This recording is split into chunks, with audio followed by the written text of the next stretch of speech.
Welcome to the Twin Bill Podcast. I'm your host, Scott Bolahan.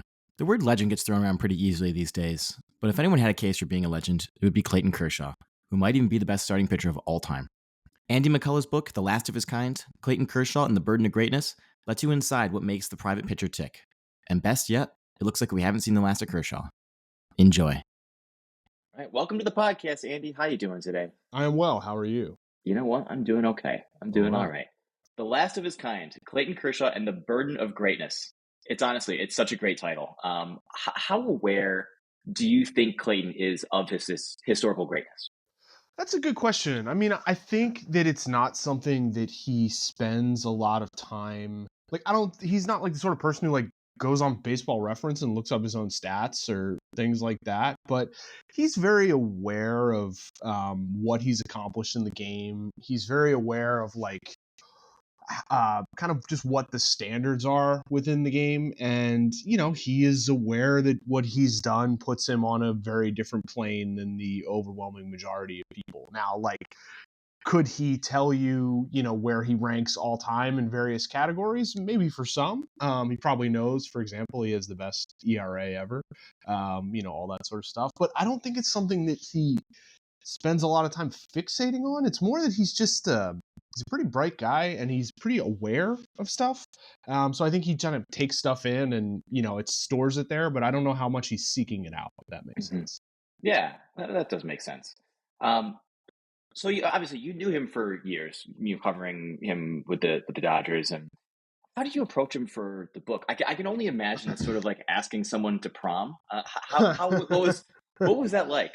Yeah, it was a bit stressful, or on my end at least. I mean, so I covered the Dodgers for several years. I was the beat writer at the LA Times, and so we had a relationship there. And then when I moved to the Athletic, still fairly often wrote about the Dodgers. But in 2020, I left Los Angeles to move to New York. So I flew from New York to LA in May of 2022. With the express purpose of just approaching Kershaw and seeing if he would be, open to talking for it. I kind of told him that, I wanted to write a book about him and I thought the book would be a lot better if he participated, and he was up for it. I mean, there wasn't really an extensive, conversation about it, not a lot of negotiating. He just said, yeah, sure. Sounds good. He seemed flattered by the idea, wanted to check with his wife, Ellen.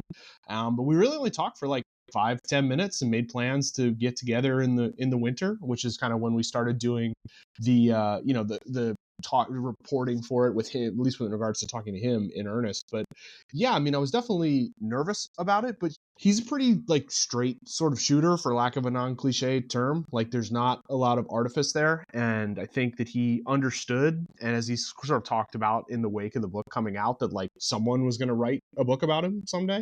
And it would probably be better if it was someone who he knew and, had a sense of their work. And it would also probably be better if he participated in it. And I think the book is just, so much better for the fact that he and his wife, Helen, were just so, generous with their time during these past couple of years. He kind of has this reputation of this private guy. Mm-hmm. We talked to Pedro Mora a few years back, that awesome Dodgers book he wrote. Yeah, and I remember so Kershaw was great, just a great book. I remember Kershaw being upset that I think he reported on him going to Driveline. Correct, yeah. So how open did you feel he was with you? Yeah, I mean, I think so much of it is the context of when you talk to him. And I think that one of the things that I benefited from when I was talking to him is it was not during the baseball season, especially, it was, we talked on several different occasions during the year in 2023, but the bulk of the reporting was done, in the winter of 2022. And then we had a long sort of follow up in October of 2023 after the Dodgers season had ended. And so he's not locked in the 5-day cycle. He doesn't have somewhere better to be. He doesn't have something on his schedule that you're preventing him from getting to.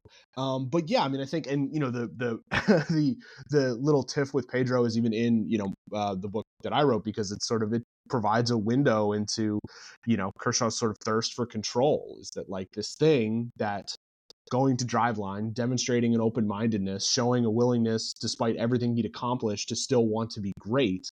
He didn't want praise for that. He just didn't want people to know. you know. And even in talking about, even been talking about this book, he's like, I wish there, he's like, I'd rather there not be a book, but if there's going to be, so I think he likes to be in control of things. And so that made aspects of the reporting challenging, but I think also part of it was that once he had committed to doing the project, he understood, like there were several times where we talked about stuff and he sort of framed it as like, I think that would make sense in the book. If you wrote a story about this tomorrow, it would look a little strange, and because the book is more of like, for lack of a grandiose term, it's like a historical document, right? Like it's a record of everything he has done. It's not a single story designed to generate, interest or whatever. Like it's a part of a whole. And so I think he understood that aspect of it and was probably a bit more open just because of it, if that makes sense. Yeah, definitely. I mean, so you're hanging out with him in the off season here. He seems like just the most normal dude. He's just a guy, like Yeah. like a happy guy, like likes his ping pong, Mhm. doesn't swear, just like a good guy, a family guy. Is that all real? Is he really that just like chill, down to earth kind of guy? Yeah, I mean, he's a bit of a dork. Yeah, he's like a strapping 6'4", future Hall of Fame dork. Yeah. I think that it's really, there's a lot of athletes who have a sort of real dichotomy between who they are on the field and off the field. So that is not necessarily unique. I think where he separates it is that he has a pretty good understanding of like where the difference, like sort of the dichotomy comes from.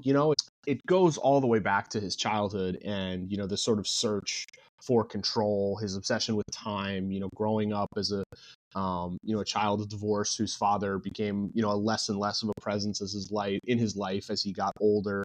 This sort of situation where he would beg his mom to take him to baseball games early so he knew he wouldn't be late. He would remember staring outside the window of his house waiting for his dad to come pick him up and things like that. And so he sort of resolved that when he was able to have some agency, that he would never be late, that he would never take days off, that he would never allow himself to lose that sort of control. And so I think that is created within the baseball context, this extremely intense, extremely dedicated, extremely, guarded individual. I think when he's outside of that, yeah, I mean, he's a guy who, has had the same group of friends since he was, 12 years old. He has, he hangs out with his kids. He likes, being like the crossing guard and, doing lunch service at the, they bought a house. So it's next door to their elementary school where the kids go. That is his sort of animating, like tasks or whatever during the off season. So yeah, it does create a kind of interesting mix. It's not necessarily unique, but I think that he goes to sort of extremes on both ends of it, if that makes sense. Well, yeah, you kind of talk about the fifth day thing. Yeah. You see him in the dugout. He's like chilling, joking around, chewing his gum, having fun. Yeah. And then fifth day comes around and he's a maniac. Yeah. Is that from this childhood experience, you think? Yeah, I mean, that's how he frames it, and it makes total sense. It's just that, and as it goes further along in his developmental path and goes, to high school, to professional baseball, and eventually the majors. I mean, the goals change, but the sort of root anxiety at his core doesn't, and it's just this idea that he feels he needs to do certain things within each of those days in order to be as good as he possibly can when he gets on the mound. And when he gets on the mound, that's sort of his armor, is knowing that he has outworked the other person, who's he's staring down in the batter's box. And knowing that allows him to sort of have the confidence that is, that has sort of guided him throughout his, 16-year career. My favorite parts of the book are the amateur baseball stuff, kind of like the journey to him becoming. Yeah, I'm glad you enjoyed that.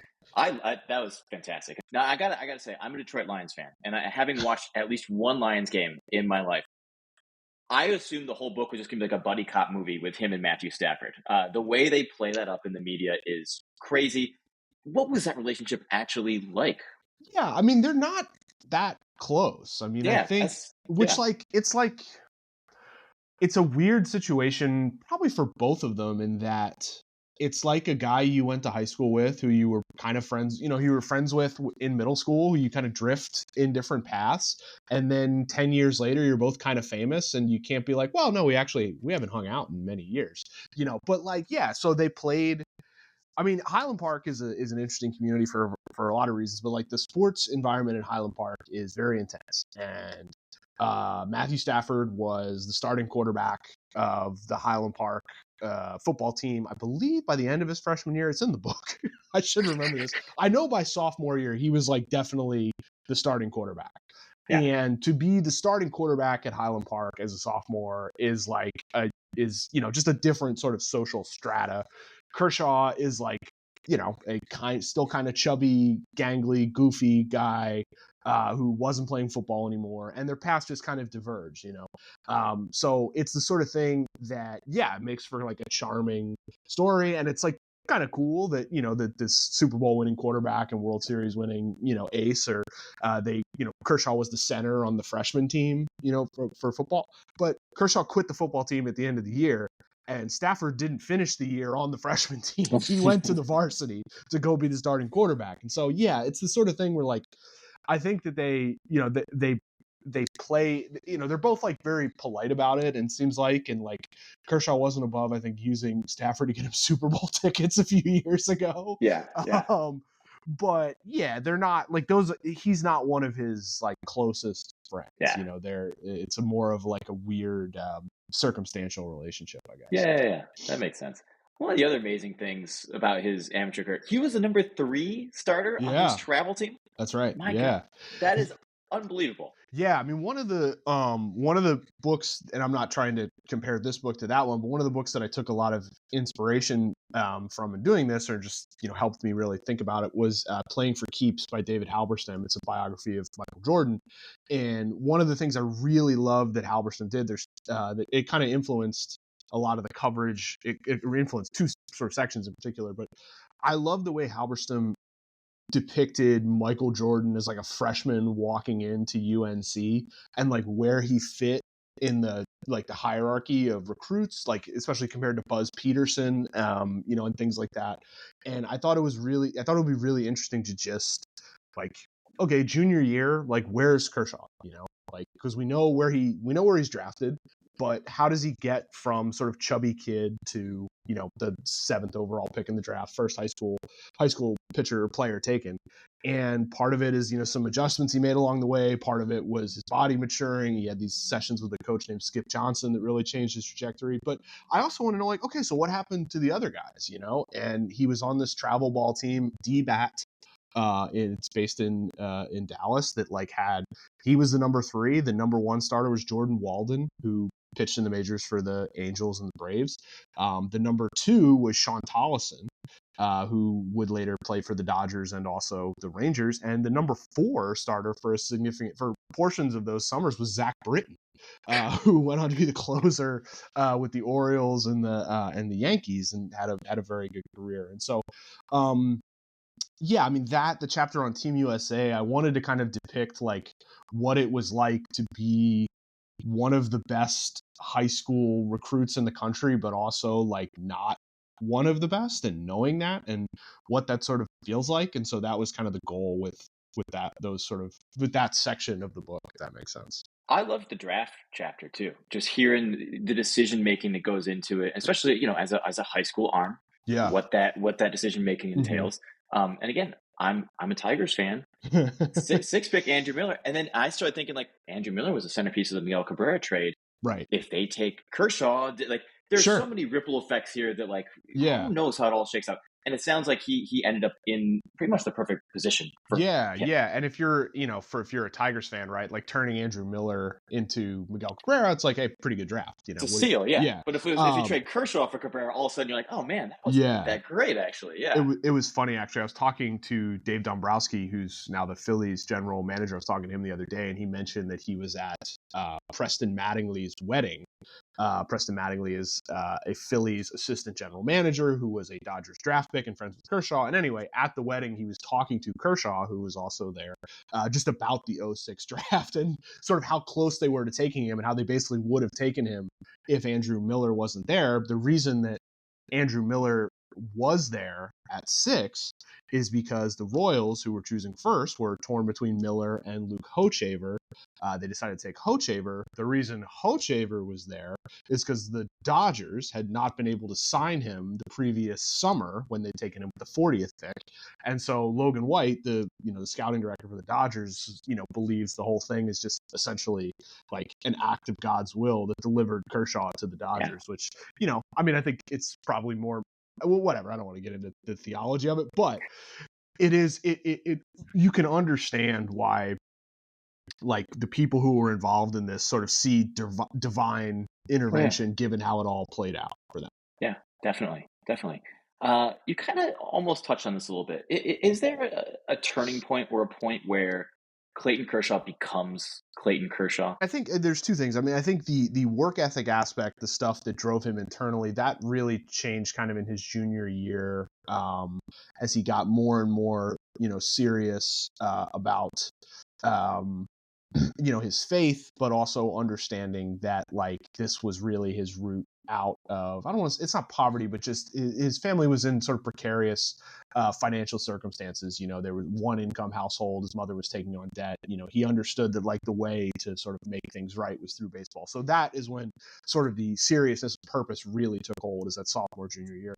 But I think, like, for him becoming Clayton Kershaw, the pitcher, it has to be in 2009 when he learns the slider, from Rick Honeycutt. And, I have a whole sort of chapter dedicated to that. And I wanted to sort of outline some of the technical stuff in doing it, but also, demonstrate how it connects Kershaw with the lineage of Dodger pitching, and how Rick Honeycutt was explaining to Kershaw in, not the grip, but in some of the techniques, this technique called hooking the seam that he had learned from Sandy Koufax, and to sort of demonstrate, like, why there's this connective tissue through the organization of these guys. And so, yeah, I mean, up until that point, he had a good fastball, big curveball, couldn't really throw the curveball for strikes. The fastball would get fouled off a lot. He would go 4 or 5 innings, throw 100 pitches, and kind of have to leave. Once he got the slider, he was able to end at bats so much quicker and become this just sort of ruthless, efficient sort of machine on the mound. And that's the pitcher he's effectively been, for the past 15 years since then. Is he does, fastballs and sliders, glove side, lower quadrant, like, and just over and over and over and over. And, sometimes he goes away, and sometimes the breaking ball is a little bit more involved, but it's mostly just like those two pitches in the same quadrant, good luck. And he's going to the Hall of Fame because of it, So you mentioned Koufax. I love Koufax. I'm fascinated by him. You got to talk to him for this book. What was Kershaw and Koufax's relationship like? Yeah, I mean, I think it's an interesting one for both of them. And there's a significant age gap, obviously, which, I think had some challenges to it. But Koufax saw in Kershaw, it seems, just like a very respectful, talented person who burned to be great in the same way that Koufax felt when he was a younger man. Kershaw, I think he approached Koufax with awe, but also kind of just treated him like a person, which that doesn't happen very often for Koufax, if that makes sense. And so they just sort of connected and found they liked talking about baseball, and not even necessarily the specifics like grips or things like that, but just kind of talking about the ethos of, competing. And it started in about 2010. Joe Torre had them seated next to each other on a flight to a charity event during spring training one year, and they got to talking. And so yeah, I mean, it's a sort of situation where they would go and get dinner a couple times a year. Like when Koufax is in town for spring training, he'll go out with Kershaw often and his wife. And when Koufax finally allowed the Dodgers to put a statue of him out front of Dodger Stadium, they had Kershaw speak to about Koufax, and less about like what Koufax has done as a baseball player, but just more about what it's meant to him as a friend, Yeah. And like, I know it's they're not like, it's not a mentor relationship. It's, it's more just like,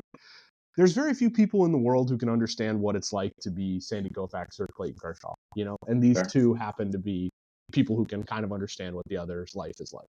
You talked to over 200 people for the book. What did the guys say it was like facing Clayton Kershaw? I'm always fascinated Yeah. by that. Like, what's it actually like to get in the box against him? Yeah, that was one of the more fun aspects of doing it, is talking to like Paul Goldschmidt and Charlie Blackman and DJ LeMahieu and Matt Carpenter and these guys who have, have been facing it for years and years and years. And Joey Votto was another one who was great talking about this. And I think the thing that comes through is the experience was not fun. It's very challenging. David Wright was great in just talking about how he loved hitting against lefties. He would race to the bat rack, to go and face lefties. And Kershaw was just very different, with the way he approached them. But I think the thing that comes through in talking to all these guys is they knew when they were facing him, they were going to get his best that day. And it was very easy to get up and get motivated and feel like you were playing in a big game because you were playing him. And they knew that even if he didn't have his best command, he was going to be challenging them in the zone and he was going to be making them work. And it wasn't going to be like a boring day. And so there was this sort of just sort of healthy respect and admiration for how competitive it was, how he sort of brought out the best in them almost, because they knew that if they took the day off, if they weren't, as locked in as they can be, he was going to tear them apart. And even, for almost all those guys, he kind of, except for Blackman, I think Blackman's had really good numbers against him. But other than that, he's pretty much owned all of those, great sort of hitters. But they sort of relish the chance to know that, like, hey, today, like, I am facing the best in the world and I get to measure myself against that. So I hate talking about the playoff Kershaw stuff. I just, So does he. I don't know. That was kind of my question. It's like, how did he emotionally deal with that? How did he handle that? Like, obviously it comes up every year, regardless of whether or not it's deserved. Did he have, coping mechanisms, or what was his strategy for that? I don't know if he ever really developed a coping mechanism or any sort of strategy. I mean, I think before he had kids, he just sort of ate it, and just kind of had to try and move on. I think once he had children, it became a lot easier to bury himself into being a parent and to understand that, like, this is more important than that. But it's still something that, someone asked me the other day, like, does the postseason haunt him? And I was like, I don't know if I'd use that verb. I don't know if I'd use haunt, but it definitely still affects him. He's still, the World Series in 2017 in particular is still pretty frustrating, painful. One that he really, I think for a lot of those series, a lot of those postseasons, you kind of just chalk it up to like, what are you going to do? I think there's part of him, and he talks about this in the book, just wondering, like, how different would everything be if they had just won then, like, because they won in 2020, you got the monkey off his back, all that sort of stuff. But if they had won in 2017, just the whole thing would be different. It would be over. He wouldn't have had to deal with more years of, hearing about the narrative, more years of feeling the pain of letting his team down, and then the just sort of kind of confusion and frustration of finding out the Astros, were illegally stealing signs. And so I don't know if he has a coping mechanism. He kind of just puts one foot in front of the other and tries to invest himself in the next season and invest himself in being as good a, parent and partner and friend as he can be. But I think some of it still weighs on him. Yeah, for sure. I mean, I thought that the end of the book was fascinating. The access you got with that was just great. Thank you. And I'm very curious about his decision to return, because he doesn't have anything. There's nothing he can do going forward, essentially, that will really alter his career. I mean, another World Series, great. He had the shot, the perfect game. There's nothing really left for him. Do you have any feel about what he's still after? I think we talked about that a lot when I saw him in during the World Series in 2023, which was in Texas, and so I was able to go and talk to him we talked for a few hours before, I think, Game 1, and I think there's a lot of things at work there. One, this is his life's work. This is the thing professionally that he believes he has been, allowed by God to do. And he's not ready to end that chapter at a time when he still believes at the very least he can, go through shoulder surgery and decide to come back and all that sort of stuff. At one point he just kind of described it as like, I'm not ready to just be here sitting on the couch all day,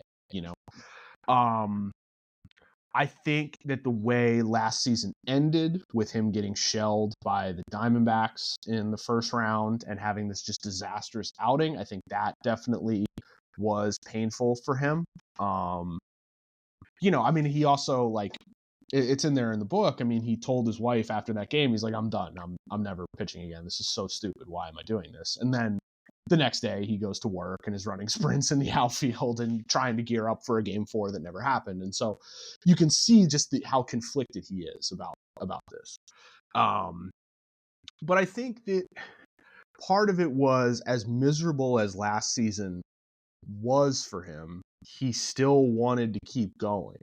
And that made him believe that he still loves the game and that he still has a passion for it and that he still can enjoy it and that it's still something that he derives a lot of, self-worth from. I mean, I remember like many, many years ago when Andy Pettitte came back to the Yankees, I believe it was Pat Borsey, asked him a question where he was like, do you think it's a man's responsibility to work?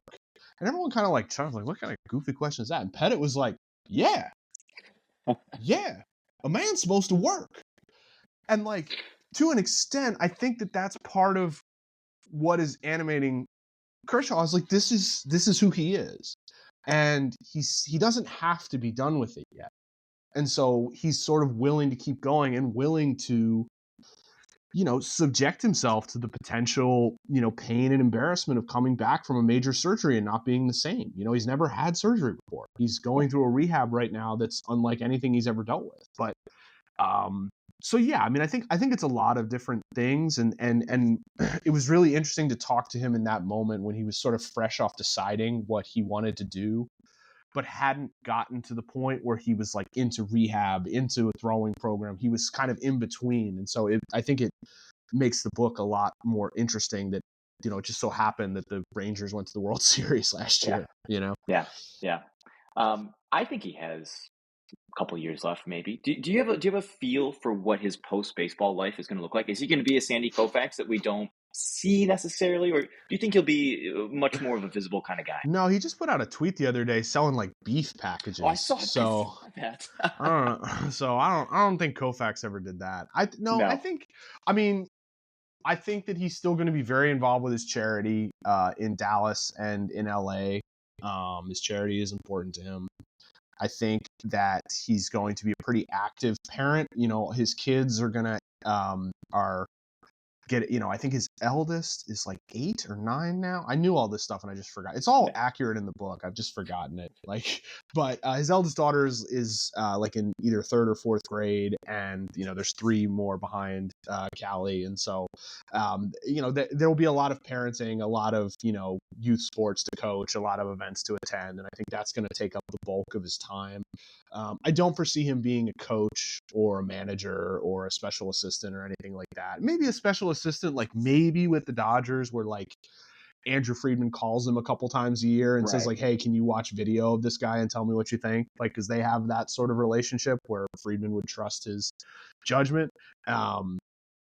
There's a chance he could go into broadcasting. He does these interviews during Dodgers games when he's not pitching, obviously, but he'll do like sort of mid-inning interviews with like Joe Davis and Oral Hershiser that are really interesting, that he seems to enjoy, and he has just an incredible insight into how the game works and what players are doing and why players are succeeding, and he's really good at it. And so there's a chance that he could dabble in that a little bit, whether on a national stage or in an LA stage. But I think in general, like, there's a lot of little things here and there, but I think in general, like, it's going to be a challenge, and like it is for any elite athlete when it ends, is where do you put that energy into, and I think you can be as good a parent and be as good a, a husband and friend and all that stuff as you want. It's just very different than being a pitcher. You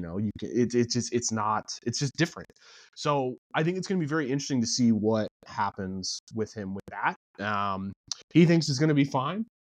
His friends are a little more concerned.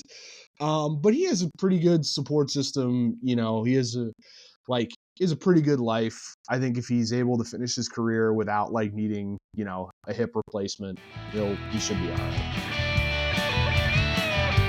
That was Andy McCullough. His book, The Last of His Kind, Clayton Kershaw and the Burden of Greatness, is out now. Thanks for listening. We talk to people in and around baseball literature every week on the podcast, and our Lit Mag publishes around 50 writers every year. You can help support us on Patreon. Until next time,